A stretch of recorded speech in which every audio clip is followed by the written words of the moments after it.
Okay, what can I tell you?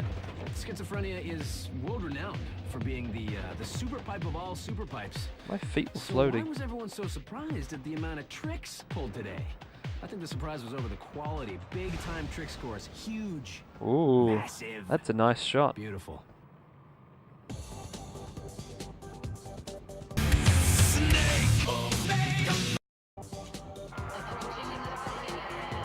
Vigo rolling.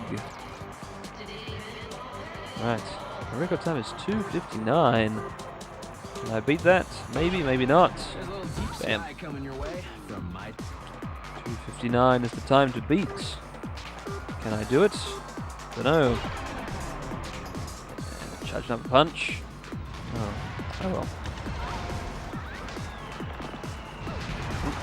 I should let that one go faster. Hey look, it's 7-Up upside down. Or DNL. Yeah, this game has a few DNL things. There's a DNL board as well. I had never heard of DNL. I assumed it was just 7-Up upside down when I used to play this game, but I looked it up. And it was apparently one of the 3 drinks involved in the... well, in another battle of the soda wars, a late one, started in 2002 or 3, the alternative flavour soda wars. You know, things like cherry, Dr. Pepper, and I don't know if that was involved, but I think the main 3, from research I've done in this little battle, were DNL, Pepsi Blue, and Vanilla Coke. Now, DNL, well, I don't know how well it did in the US, but I don't even know if it ever made it to Australia. So it can't have done that well. Pepsi Blue, I used to love. It disappeared pretty quickly though, probably because of controversies about Brilliant Blue, FCF, or Blue 1, or Blue 2, I can't forget. The blue food colouring used in it, people had a whinge about that, saying, oh no, it's gonna make you go insane, or something. Which is silly because, you know, blue M&Ms, what are they covered in? Exact same dye. People eat a lot of blue M&Ms. Nobody complains that they're going to go mad. Those smarties went ahead and used natural colouring. But oh well, point is, it's on blue M&Ms, why can't we drink this stuff? It's not like they do. Is it a much higher concentration? I don't think so. Point was, Pepsi Blue not only looked cool, but tasted really good. Not as good as Schweppes Blue Heaven, which was an amazing little thing that I only ever found in one petrol station for about 9 months, but it was cool. My mum will agree, it was the thing. 2003-ish, 4-ish. Blue Heaven was nice. But anyway, Pepsi Blue was nice, but it disappeared as well. It did alright in some Asian countries though. I remember I went to... it was any real international trip I ever had. I went to Singapore and stuff. A few places. A little cruise for my family. I barely remember it, but I do remember there was Pepsi Blue there. I remember more important things than that, probably. Oh yeah, I got Crash Nitro Kart in Thailand, or... not Thailand. No, Langkawi? Yeah, the island with the big bird? I don't know, somewhere we paid some amount of baht for a copy of Crash Nitro Kart. Because it was my Christmas present while we were on the cruise. I got a Game Boy Advance from my great-grandmother. An SP, yeah. I really love that thing. Still do. I still have the SP. Finding the charger is another matter, but... Well, that was some fun reminiscing. Anyway, I still haven't finished my little talk about these sodas. It's weird saying soda. We don't call them sodas in Australia. They're soft drinks. Fizzy drinks is... yeah, not sodas. Can I get a soda? Yeah, I'd like... No. They're just soft drinks. Anyway, so that's covered DNL, Pepsi Blue. What about Vanilla Coke? From what Wikipedia's indicated to me, Vanilla Coke didn't do very well either, but all 3 drinks were equal losers in this alternate flavour soda war. But, Facebook, I'll check it later. Could be anything. What's a messenger ding? I'll look at that in a moment. Yeah, Messenger wasn't around back then. It's so crazy. We used to have... what would the Messenger... What was the thing? MSN Messenger. And all of its silly emoticons and little... Ah, days, weren't they?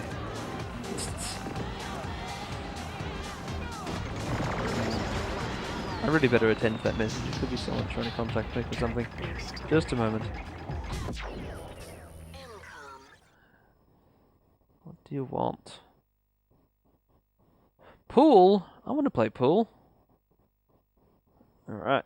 I'm going over to my friend's place to play some pool tonight. Anyway, that's not important. Back to the video.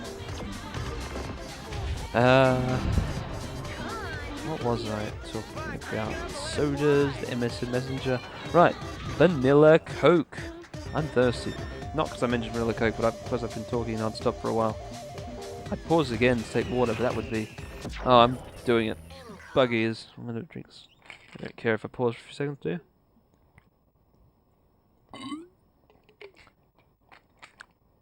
Okay, that was a very short break. Adjusting posture, radio. Here we go. So, Vanilla Coke. Wikipedia research that I did ages ago.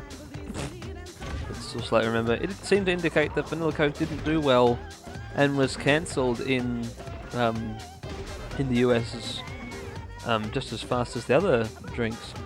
But here in Australia, that couldn't be more wrong. Vanilla Coke has stayed in perpetuity. It never left.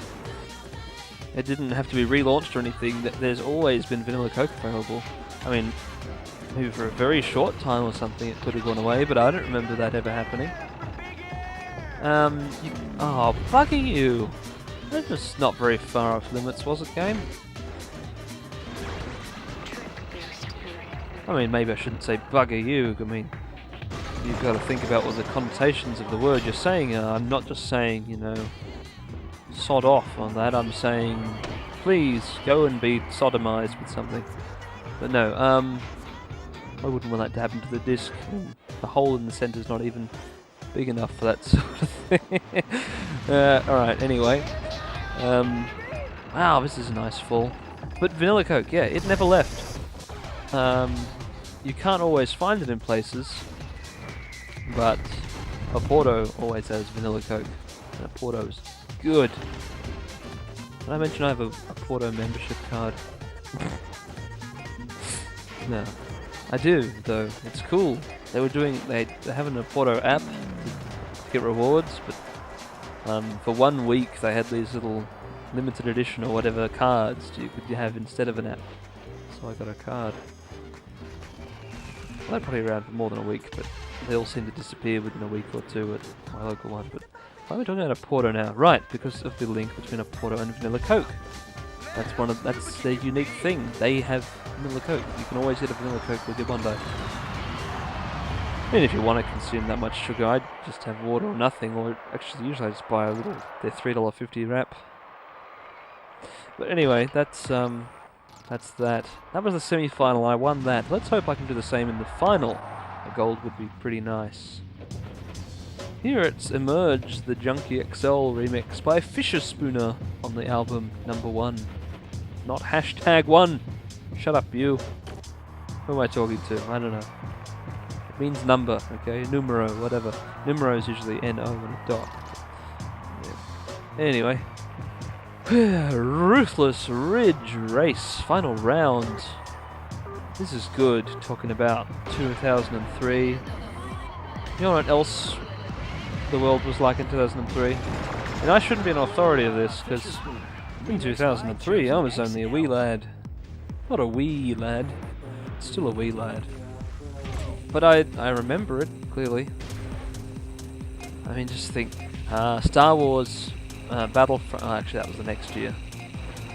But that was a cutting edge game at the time. Computers were still grey boxes, occasionally black, but grey mostly. LCD monitors were pretty crappy. What else? Oh yeah, but the big thing is phones. Oh dear, I've missed the track. Oh no, I'm going to land on it again. Yeah, it's good. Phones. They were really clunky, like, oh, I thought there'd be a picture of the end company, but you know what the phone looks like. You saw him use it when he goes to the thing. There were clunky things, there were sliding phones, there were I think the first Blackberries might have been out as well.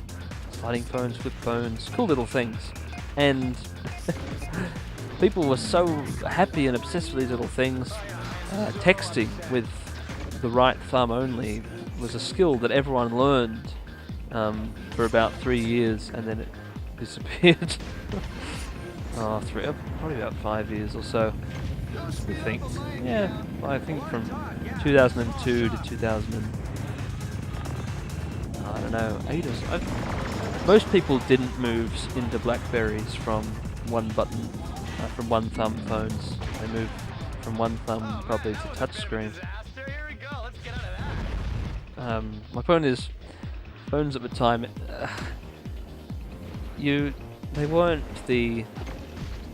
This is good for historical context, isn't it? They weren't the, stop saying they weren't little powerhouses like they are today. They weren't little computers to have in your hand. I'm gesturing with my hand, I shouldn't be, I should be trying to play the game.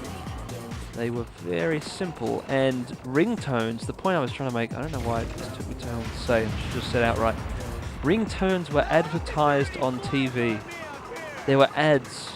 There were ads on TV for getting Crazy Frog ringtones, and wallpapers of scantily clad women.